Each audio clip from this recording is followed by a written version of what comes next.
Batman, my favorite comic book character of all time, and he has some of the best characters in his rogue gallery. And Christopher Nolan has created a beautiful Batman universe in the 3 films that he has put together. But I wanted to challenge myself in a fan cast. What if I could recast just two villains in Nolan's Batman universe? Who would they be, and what actors could play them? That's what we're going to talk about today.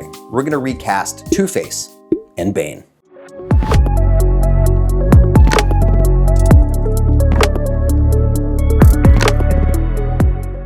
Hello everyone, thanks for hanging out here with me on Nerdistic. Hope you're having a wonderful, wonderful day. So within the Batman universe, there has been 10 live action films. And within those films, we have seen a plethora of really, really good villains, really good performances, and some that were just, you know, a little off.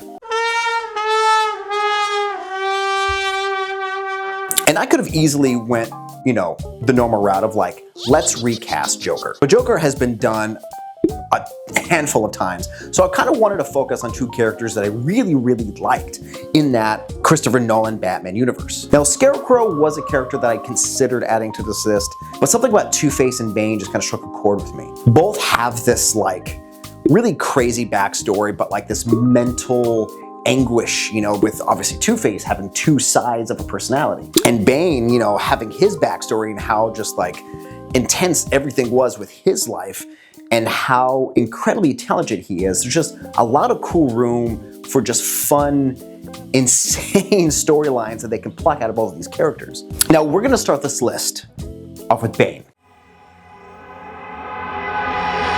I don't know why I was rolling up my sleeves as I was saying that. It was like I was getting ready to break Batman's back. You were born of the shadows. Okay, so we have seen Bane in the live action realm played by 2 different actors. One is by Jeep Swenson. Now, if that name doesn't sound familiar, it's because the Bane that he portrayed was in Batman and Robin. We all know how that film turned out. You either love it because it's really horrible and campy, or you hate it because it was like a toy commercial just wrapped in, you know, here you go, consumers. And the other one is obviously Tom Hardy, the one that everyone gravitated towards because it's Tom Hardy. Now, let's say Tom Hardy was like, no, I'm busy, I'm doing another film, you might have to find someone else. Who could play this massive, venomized man? Who could play him?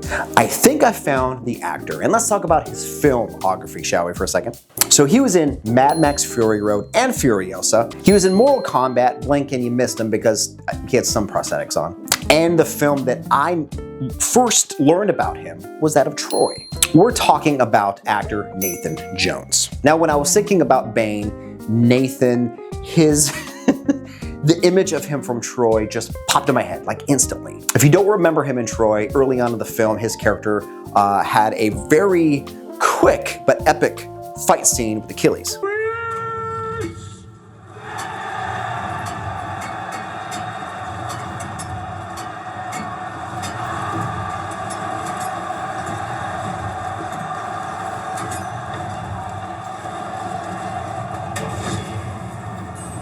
And it's funny because there's also a line in the film where a little kid tells Achilles, "That's the biggest man I have ever seen. I wouldn't want to fight him." And I thought about that line and I was like, yeah, me too, kid, me too. But Nathan's demeanor, right? He is just, I think he's bigger than the Mountain in Game of Thrones. Like, he is just a massive man. And obviously for Bane, you need someone who is physically intimidating, right? And Nathan checkmarks that right off the bat. Because Bane, besides his brute strength, he's very intelligent, to the point where he has studied Batman's moves inside and out, so he knows what's gonna happen before it happens. And I think it's within that little piece of the mentally strong, mentally just like on it Bane that I wanna see. Obviously you wanna add in the strength and all that fun stuff that you normally would see, breaking the back, all that stuff. But I think Nathan's mixture of, you know, his physical appearance and also what he can do as an actor, I think he can pull this off very well. But I think Nathan could really flesh this character out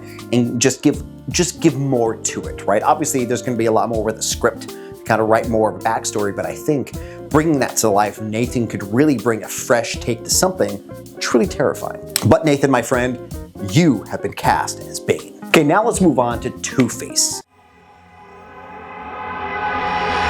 Now, the reason why I chose Harvey Dent / Two-Face is because of that. The double personality, there is so much going on there. Because on one hand, you have Harvey Dent, right? Gotham's White Knight.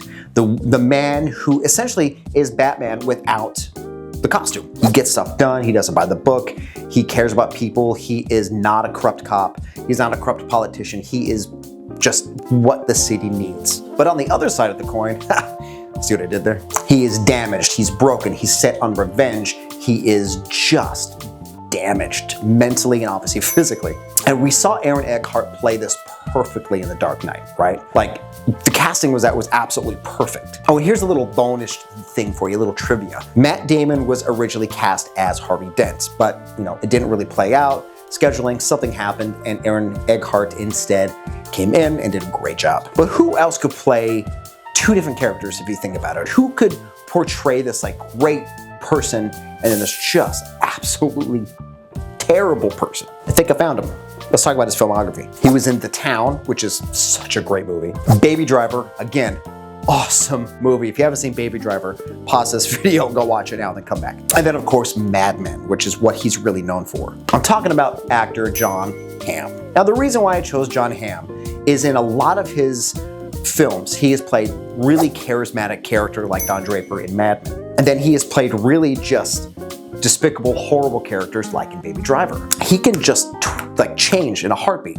He was a, kind of an in-between character when he was in Top Gun Maverick. Like I said, there's like a charm to Two-Face that you need to have, right? I mean, he's a politician, so I mean, charm, I guess it's a thing. Maybe. Jon Hamm can transform himself into many different roles. I mean, he's done so many things in his career, from like comedy to action to drama. Also, doesn't hurt that he looks like Harvey Dent. I mean, that helps. But Jon Hamm just has those perfect qualities of I trust you, I believe you.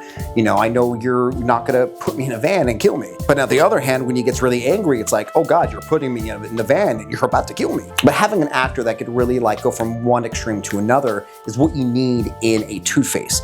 Much like Oscar Isaac did with Moon Knight. But John, listen, if you're watching this, and I know you are, you have been cast as my Two-Face. But I want to ask you, first of all, what did you think of these two casting choices? Do you like them? Do you hate them? Talk to me. Come on, talk to me. But if you have a challenge for me as to what other villains could I recast, let me know in the comments below, because I enjoy doing these things. But guys, if you haven't had a chance to like, subscribe, you know what to do.